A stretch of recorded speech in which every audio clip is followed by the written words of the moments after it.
When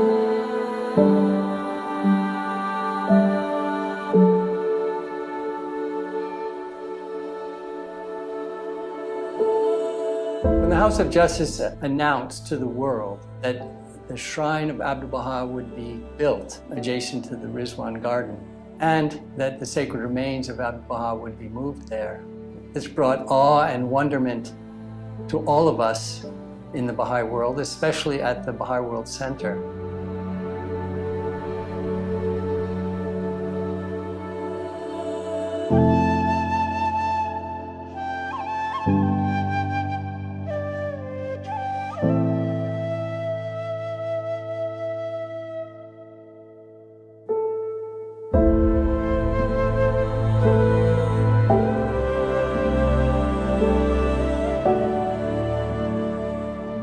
I believe each one of us can remember where we were when we heard the shrine of Abdu'l-Bahá is going to be constructed.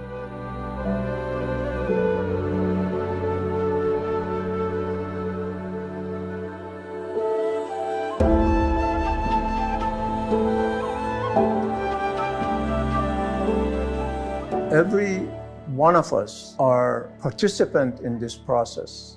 By praying, by donating, and then perhaps interacting directly with its implementation.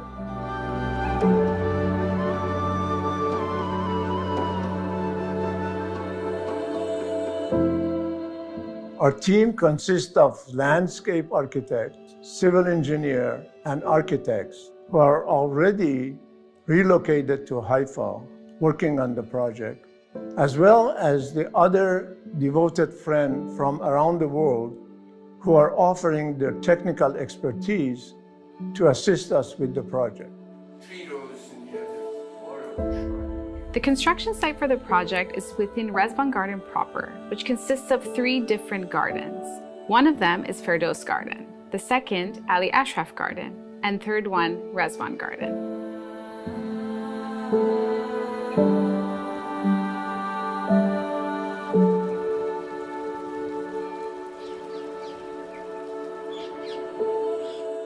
The project is located within 2 of these gardens, Ali Ashraf Garden and Firdaus Garden. In the northwest corner of Firdaus Garden, there is a small structure which Abdu'l-Bahá used to stay in whenever he would come to visit. In one of his talks to the friends, Abdu'l-Bahá had mentioned that if anything happens to him, he should be buried under the sand between Akka and Haifa, where it's the pathway of pilgrims.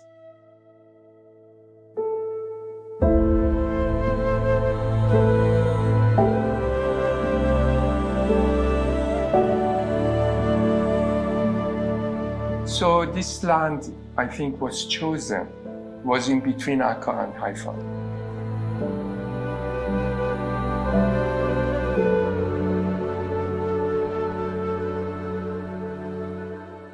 This project, uniqueness and challenges come from several fronts. The site, geotechnical condition, geographical location, and also historical location of the site. It provides certain background to certain constraints and variable that we need to interact with when we're doing the shrine implementation. The geotechnical condition of the site does not allow for a proper bedrock. Therefore, we had to design and construct our own bedrock, which was consist of combination of series of piles, which are 12 to 15 meter deep, supporting a concrete slab, which is separating the existing site from the structure itself that would be constructed above.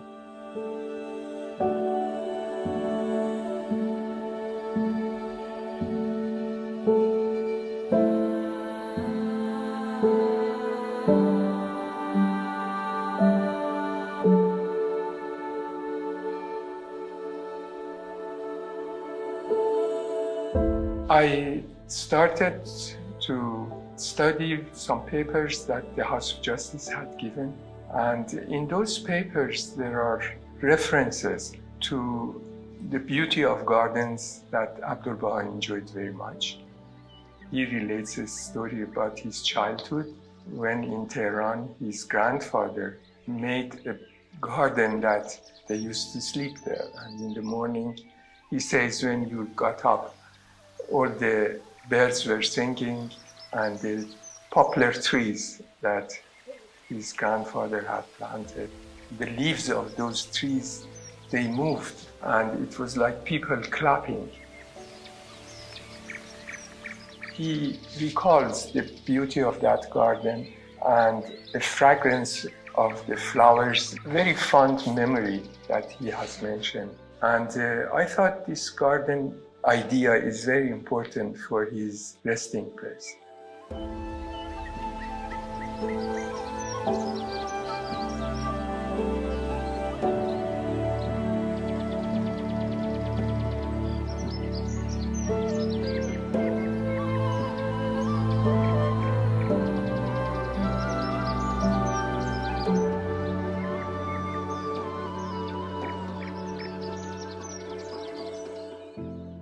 I knew the building related to him should not be imposing. This was the main concept at the beginning. Because he is the symbol of humility.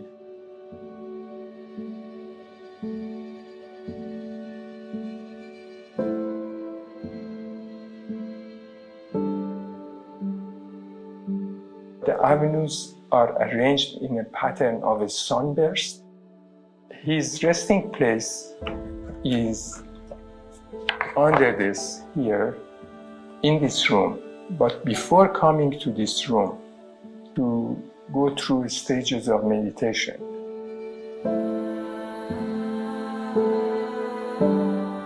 After we constructed our slab, then the implementation of the shrine and design main geometry, which consists of two major walls with the different characteristics, which stretch from north to south, and is giving us a 5 distinct areas for the project.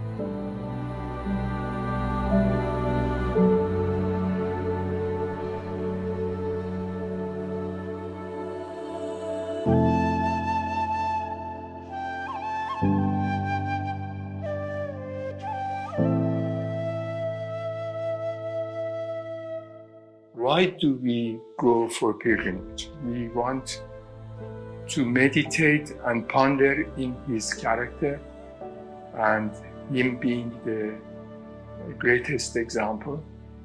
So we would have time to meditate on our way to that room. You come to where the Rizwan garden was. We have kept the old wall of this previous garden as an existing feature referring to his time. And then coming through an access, turning right, you will see the shrine, which would be under this garden. And walking through this forecourt, coming under this archway, you will be under the trellis, like a sunburst, the pattern of the avenues of the garden.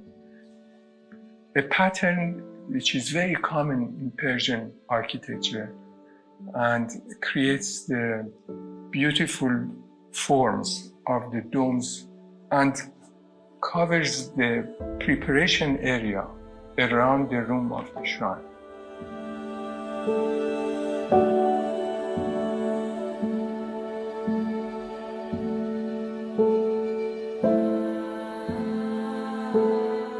The roof structure of the shrine has a very interesting and intricate geometry.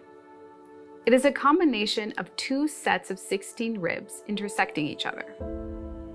The pattern that these ribs create are a series of openings, which are skylights that let the daylight into the plaza below. The top of this roof structure will be gardens, whereas the underside of these ribs will be cladded with white marble.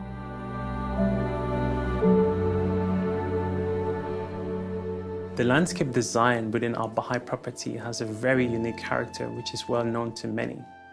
The existing palette, which was developed by our beloved guardians, consists of plants, trees, shrubs, flowers, materials and colors.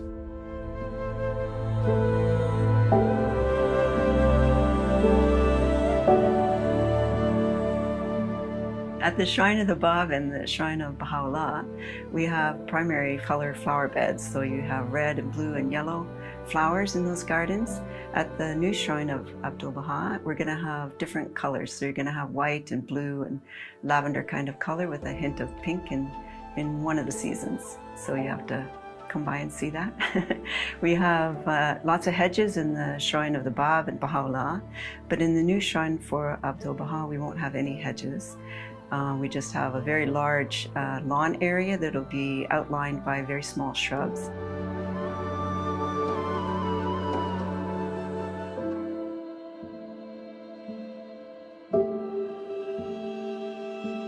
You're on the circumambulation path. This is one of the paths that leads to the south entrance of the shrine. It'll be one of these.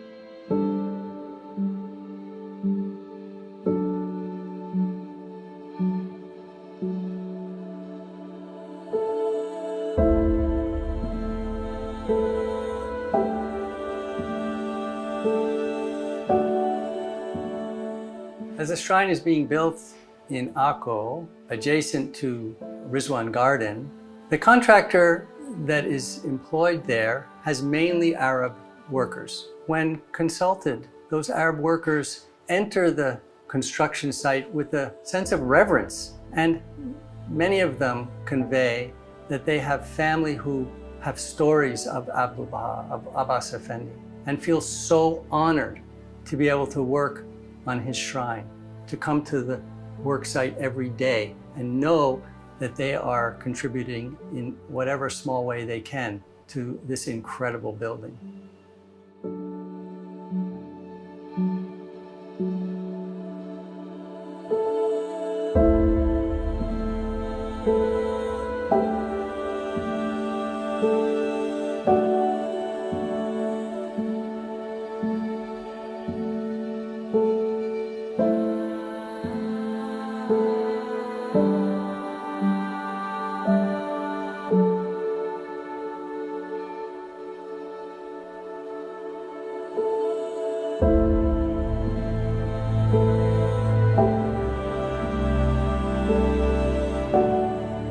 Abdu'l-Bahā's reputation in the Haifa-Akko area remains alive and well.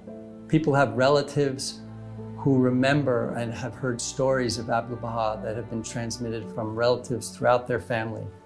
Of course, he was called Abbas Effendi, and particularly the people of Akko consider him a native son of Akko and are overjoyed with the prospect of his sacred remains returning home.